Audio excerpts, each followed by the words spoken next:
आज ही परिस्थिती पाहायला माननीय बाळासाहेब नाईक याच्यासारखी चांगली गोष्ट नाही। मी ज्यावेळेला बाहेर पडलो त्याच्या वेदना वेगळ्या होत्या।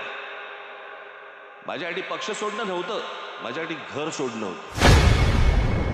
मला तर आजची ही परिस्थिती पाहिली, राजकारणाची परिस्थिती पाहिली, मला आज मी त्या दिवशी माझ्या भाषणामध्ये मी म्हटलं की आज इथे माननीय बाळासाहेब असायला पाहिजे होते।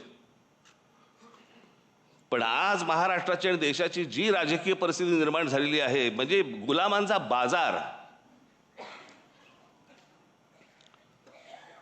आणि हे सगळं महाराष्ट्रामधलं सगळं चित्र पाहिल्यानंतर कुठेही जा तुम्ही, हे सगळं चित्र पाहिल्यानंतर आज मला असं वाटतंय बाळासाहेब नाही आहेत ते बरं आहे।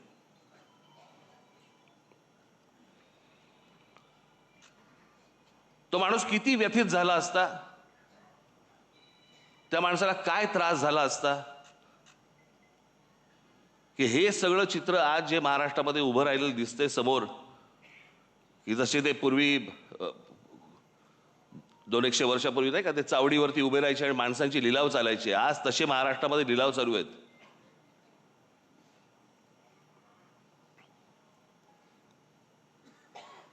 आज अनेक ठिकाणी तुमच्या बाहेरच्या सगळ्या जिल्ह्यांमध्ये, कल्याण डोंबिवली असेल, इतर ठिकाणी माझं उद्धव ठाकरे आणि माझं संजय राऊतांची बोलणं झालं, शिसारी आली, शिसारी।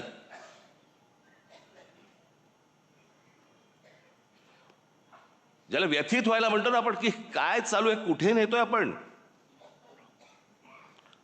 आणि आज ही परिस्थिती पाहायला माननीय बाळासाहेब नाईक याच्यासारखी चांगली गोष्ट नाही, की तो माणूस आज हे सगळं बघायला नाहीये, तो पाहूच शकला नसता। हे माणूस की ज्या गोष्टी शून्यातनं उभ्या केल्या, आज तुम्ही बाहेरच्याही तुम्ही बाकीच्या पक्षांमध्ये बघा,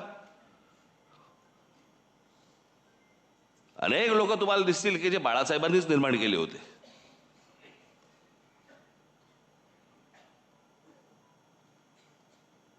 पण ज्या गोष्टी घडत जात आहेत, ज्या गोष्टी घडत गेल्या,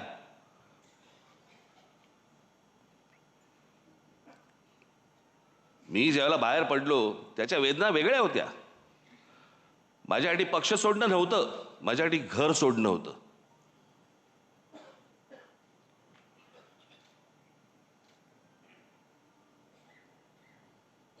पण त्या सगळ्या गोष्टीला आता एक 20 वर्षाचा काळ निघून गेलाय।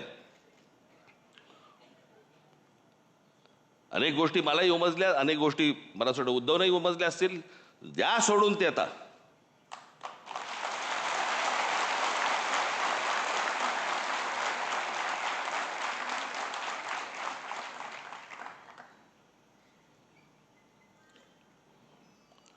काय सकाळी गेल्यावरती साफ झालेली बरी असते, चला कुठे आयुष्यभर गुंतत बसायचं हो।